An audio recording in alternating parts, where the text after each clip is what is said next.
दोस्तों अगर आप भी TGT, PGT, LT, JIC, GTC, UPPCS, UKPSC, MPPSC, CGPSC, RPSC, JSSC, HPSC, HPPSC, KVS, NVS, DSSP assistant professor UGC NET की तैयारी कर रहे हैं तो ये चैनल आप लोगों के लिए है। प्लीज़ चैनल को सब्सक्राइब करें, वीडियो को लाइक करें और वीडियो को जितने ज़्यादा से ज़्यादा अपने दोस्तों के साथ शेयर कर सकते हैं प्लीज़ वीडियो को शेयर करें।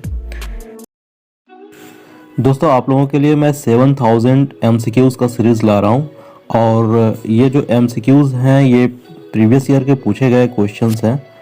तो इस क्वेश्चन को देखकर आप अंदाज़ा लगा सकते हैं कि आगे आने वाले एग्ज़ाम में किस तरह के क्वेश्चन पूछे जा सकते हैं। आज हम लोग अकाउंटेंसी लेखांकन के chapter meaning, object, technique and standards, अर्थ, उद्देश्य, तकनीक एवं मानक से MCQs देखने वाले हैं और टोटल नंबर ऑफ क्वेश्चंस जो हैं अकाउंटेंसी से, लेखांकन से 1500 क्वेश्चंस हैं और ये MCQ सीरीज़ होने वाला है बहुत ही ज़बरदस्त।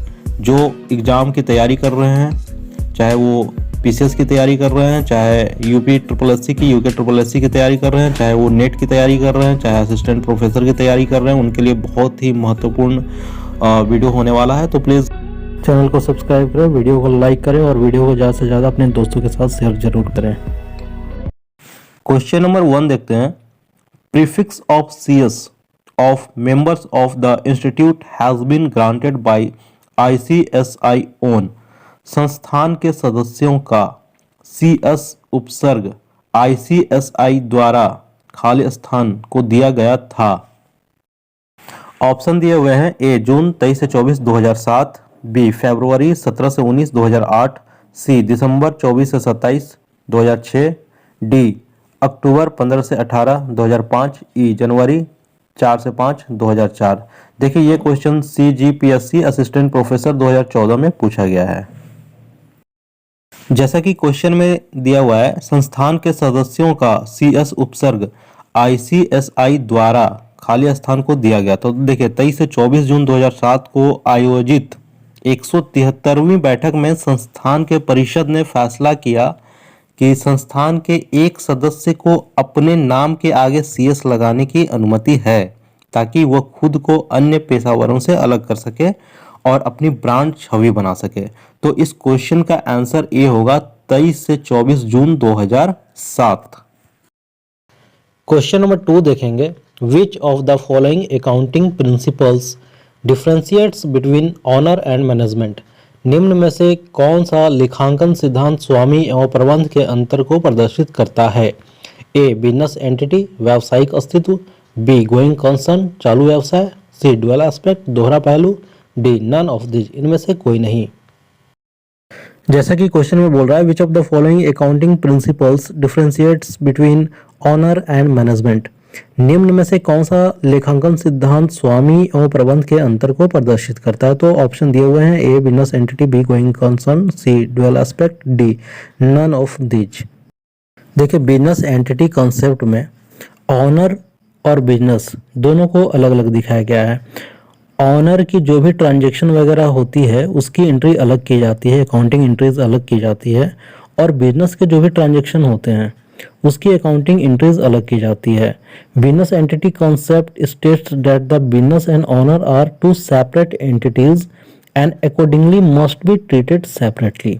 तो इस क्वेश्चन का आंसर ये होगा बिजनेस एंटिटी व्यावसायिक अस्तित्व। देखिए ये क्वेश्चन MPPSC असिस्टेंट प्रोफेसर 2017 में आ चुका है। क्वेश्चन नंबर 3 देखेंगे। Accounting standards in India are issued by. भारत में लेखांकन मानक जारी किए जाते हैं। ए सेंट्रल गवर्नमेंट केंद्रीय सरकार, बी स्टेट गवर्नमेंट राज्य सरकार, C the institute of chartered accountants of India भारतीय चार्टर्ड लेखाकार संस्थान, डी RBI भारतीय रिजर्व बैंक।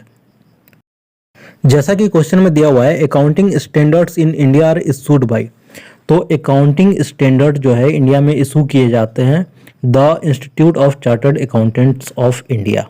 देखिए अकाउंटिंग स्टैंडर्ड के अपने एक बोर्ड होते हैं, उसका नाम है अकाउंटिंग स्टैंडर्ड बोर्ड जिसको हम लोग ASB कहते हैं और ASB जो है वो the institute of chartered accountants of India के अधीन काम करती है।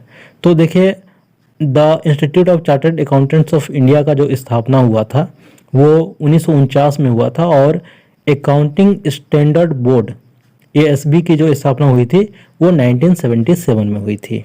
तो इस क्वेश्चन का आंसर सी है, the institute of chartered accountants of India, भारतीय चार्टर्ड लेखाकार संस्थान। क्वेश्चन नंबर 4 देखेंगे, amongst the following statements find the odd one out with regards to bookkeeping. निम्नलिखित कथनों में से बही खाता के संबंध में कौन सा एक विषम है? A, book keeping has limited scope and concerned with recording, classifying and summarising. बही खाते का कार्य क्षेत्र और रिकॉर्डिंग, वर्गीकरण व सारांश से संबंध सीमित है। B, book keeping is essentially a clerical work. बही खाता मुख्य रूप से एक लिपिक कार्य है। C, bookkeeping depends on accounting for making accounting records more useful. बही खाता लेखा अभिलेखों को और अधिक उपयोगी बनाने के लिए लेखांकन पर निर्भर करता है। D, bookkeeping only considers monetary transactions. बही खाता केवल मौद्रिक लेन देन को मानता है। A, book keeping happens after the accounting process. बही खाता लेखांकन प्रक्रिया के बाद होता है। देखिए ये क्वेश्चन CGPSC असिस्टेंट प्रोफेसर 2016 में आ चुका है। देखिए जैसा कि क्वेश्चन में कह रहा है, amongst the following statements find the odd one out with regards to bookkeeping।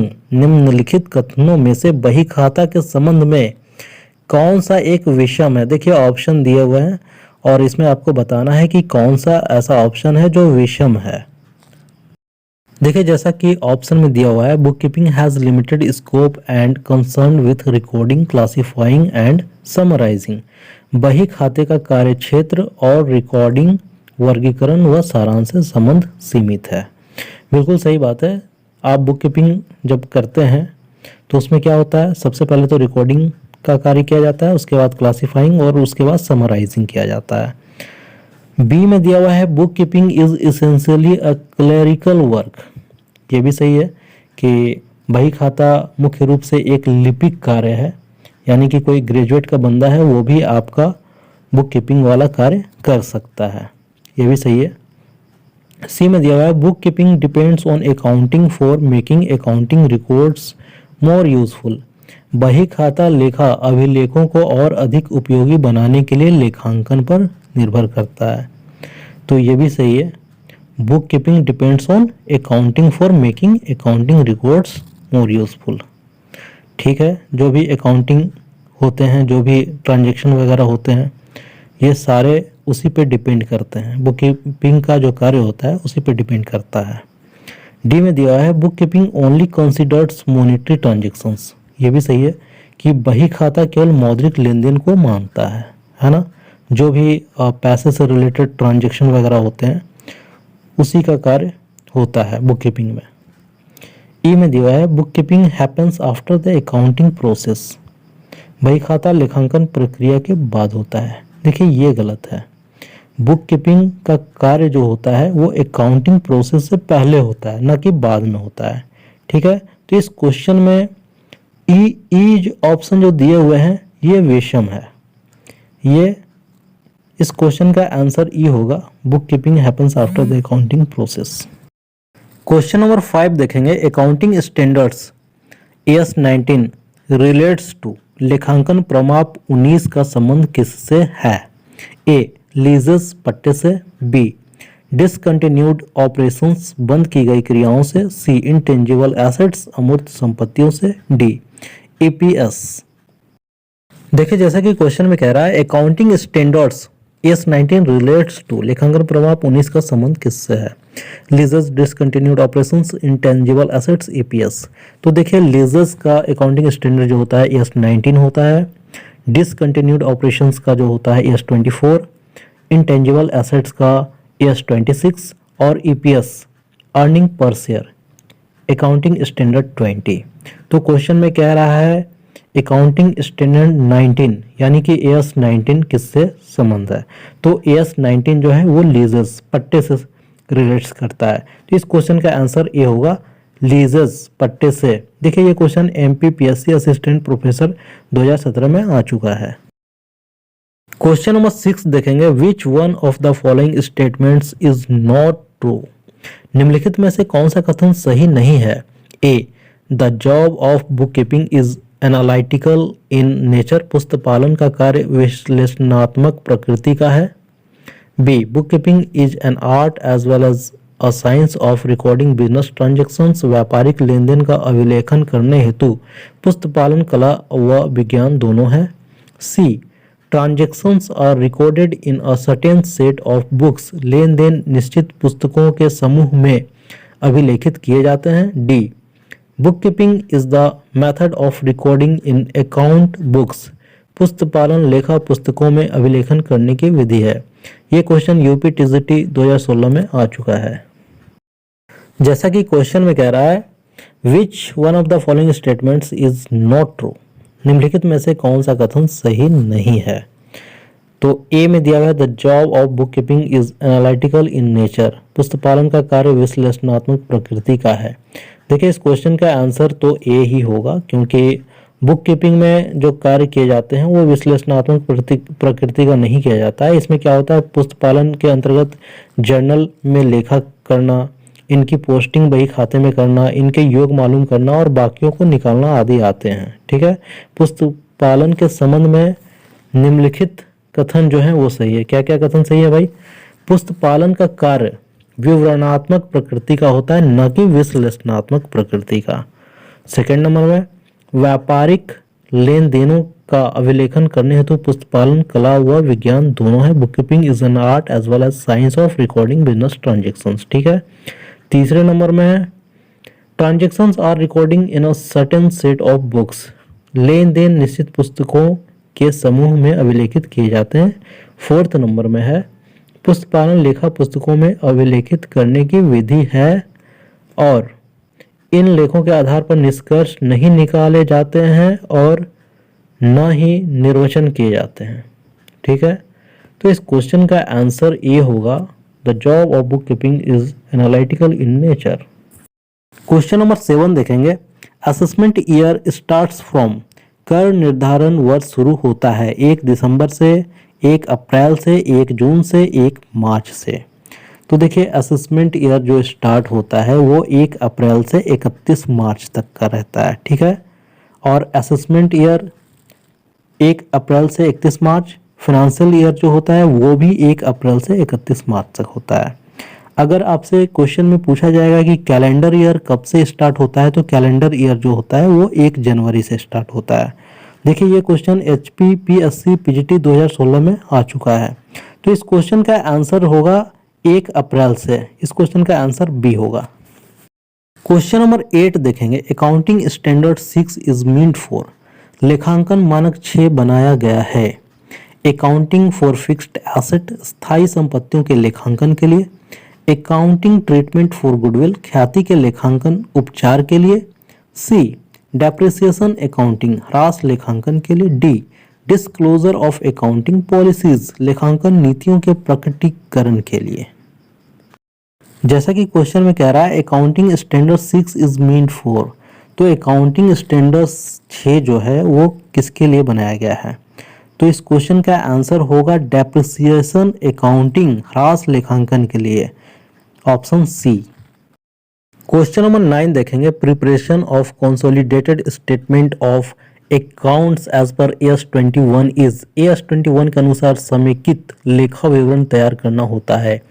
A optional, वैकल्पिक। Be mandatory for private limited companies, private limited company के लिए अनिवार्य। C mandatory for listed companies, सूचीबद्ध कंपनियों के लिए अनिवार्य। D mandatory for all companies, सभी कंपनियों के लिए अनिवार्य। जैसा कि क्वेश्चन में दिया हुआ है, preparation of consolidated statement of accounts as per AS21 is. AS21 के अनुसार समेकित लेखा विवरण तैयार करना होता है। किनको करना होता है भाई। इस क्वेश्चन का आंसर सी होगा, मैंडेटरी फॉर लिस्टेड कंपनी, सूचीबद्ध कंपनियों के लिए अनिवार्य। क्वेश्चन नंबर 10 देखेंगे, which of the following items would be specifically included in the statement of cash flows constructed in compliance with AS3। निम्नलिखित में से कौन सी मदें AS3 के अनुपालन में तैयार किए रोकड़ प्रवाह के विवरण में विशेष रूप से समाविष्ट होती हैं? ए, कन्वर्जन ऑफ डेब्ट टू इक्विटी, ऋण के इक्विटी में परिवर्तन। B, acquiring an asset through lease, संपत्ति को पट्टे पर प्राप्त करना। C, operating and non operating cash flow information, प्रचालन एवं गैर प्रचालन नकद प्रवाह सूचना। D, purchasing a building by giving a mortgage to the seller, विक्रेता को रहन देकर इमारत खरीदना। जैसा कि क्वेश्चन में दिया, विच of the following items would be specifically included in the statement of cash flow constructed in compliance with AS3। तो देखिए AS3 से जो रिलेटेड अकाउंटिंग स्टैंडर्ड 3 जो है वो operating and non operating cash flow information, प्रचालन एवं गैर प्रचालन नकद प्रवाह सूचना से रिलेट करता है। इस क्वेश्चन का आंसर सी होगा। क्वेश्चन नंबर 11 देखेंगे, which of the following is true regarding the prudence principle of accounting. लेखांकन के दूरदर्शिता सिद्धांत के संबंध में निम्न में से क्या सत्य है? A, taking care of the future losses, भावी हानियों को ध्यान में लेना। B, taking care of the future profits, भावी लाभों का ध्यान रखना। C, taking care of bad debts, अशुद्ध ऋणों का ध्यान रखना। D, taking care of inventory and depreciation, स्कंद तथा मूल्यह्रास को ध्यान में रखना। जैसा कि क्वेश्चन में कह रहा है, which of the following is true regarding the prudence principle of accounting. लेखांकन के दूरदर्शिता सिद्धांत के संबंध में निम्न में से क्या सत्य है? तो इस क्वेश्चन का आंसर ए होगा, taking care of the future losses, भावी हानियों को ध्यान में लेना। क्वेश्चन नंबर 12 देखेंगे, इन India which of the following is prepared on the guidelines of AS3 accounting standard 3। Bharat में निम्नलिखित में से कौन सा AS3 लेखांकन मानक 3 के मार्गदर्शन पर तैयार किया गया है? A, balance sheet of a company, fund flow statement, cash flow statement, consolidated financial statement. देखिए जैसा कि क्वेश्चन में कह रहा है, in India which of the following is prepared on the guidelines of AS3 accounting standard 3। तो इससे पहले भी हम लोग एक क्वेश्चन कर चुके हैं, अकाउंटिंग स्टैंडर्ड 3 जो है किससे रिलेट करता है। तो इस क्वेश्चन का आंसर होगा कैश फ्लो स्टेटमेंट, नकद प्रवाह विवरण। क्वेश्चन नंबर 13 देखेंगे, accounting standards board of India was established in the year. भारतीय लेखांकन मानक परिषद की स्थापना किस वर्ष में हुई? ए, 1970, बी, 1972, सी, 1973, डी, 1977। देखिए यह question UGC net exam paper 2 जून 2011 में आया हुआ है। जैसा कि क्वेश्चन में दिया हुआ है, accounting standard board of India was established in the year. भारतीय लेखांकन मानक परिषद की स्थापना किस वर्ष में हुई थी? इससे पहले भी हम लोग एक क्वेश्चन कर चुके हैं कि इसमें हमने आपको बताया था कि अकाउंटिंग स्टैंडर्ड बोर्ड यानी ASB की जो स्थापना हुई थी वो किस वर्ष हुई थी। तो इस क्वेश्चन का आंसर डी है, 1977। क्वेश्चन नंबर 14 देखेंगे, पुस्तपालन व्यापारिक तथा अन्य व्यवहारों का मौद्रिक रूप में लेखा करने की कला, यह परिभाषा दी गई है। तो ऑप्शन दिए हुए हैं, ए, स्पाइसर तथा पैगलर, बी, JR बाटलीबाई द्वारा, सी, कार्टर द्वारा, डी, जॉन मेकनी द्वारा। तो देखिए पुस्तपालन व्यापारिक तथा अन्य व्यवहारों का मौद्रिक रूप में लेखा करने की कला है, यह परिभाषा जो दी गई है वो स्पाइसर तथा पैगलर के द्वारा दी गई है। क्वेश्चन नंबर 15 देखेंगे, दोहरा लेखा प्रणाली पुस्तपालन की वह प्रणाली है जिसमें वैयक्तिक तथा अवैयक्तिक खातों द्वारा लेखा किया जाता है, यह परिभाषा दी गई है विलियम पिकल्स के द्वारा, MJ किलर के द्वारा, RN कार्टर के द्वारा, उपयुक्त किसी के द्वारा नहीं। ये क्वेश्चन TGT 2011 में आ चुका है। देखिए जैसा कि क्वेश्चन कह रहा है, दोहरा लेखा प्रणाली पुस्तपालन की वह प्रणाली है जिसमें वैयक्तिक तथा अवैयक्तिक खातों द्वारा लेखा किया जाता है। तो यह परिभाषा जो दी गई है RN कार्टर के द्वारा।